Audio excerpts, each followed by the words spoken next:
Rusia sepertinya tak akan mengendorkan serangannya ke Ukraina. Pada Kamis tanggal 9 Juni waktu Moskow, ratusan artileri berat termasuk tank T-80BV memasuki wilayah Donbas, Ukraina Timur. Rusia tampaknya ingin menguasai Donbas dalam waktu tak lama lagi.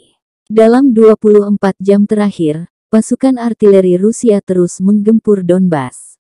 Juru bicara militer Rusia Igor Konasenkov merilis pasukan rudal dan artileri menyerang 56 pos komando, 127 posisi tembak artileri AFU, serta 273 area konsentrasi prajurit dan peralatan militer angkatan bersenjata Ukraina.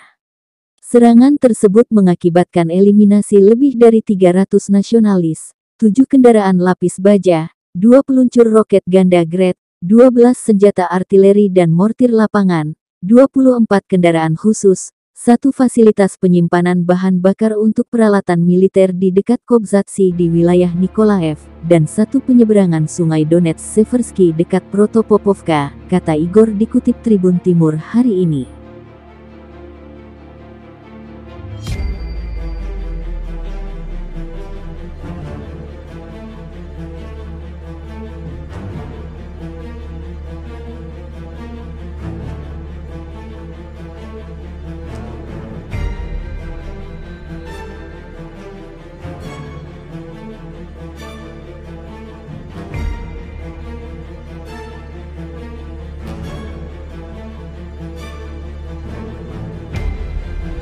Terima kasih sudah nonton.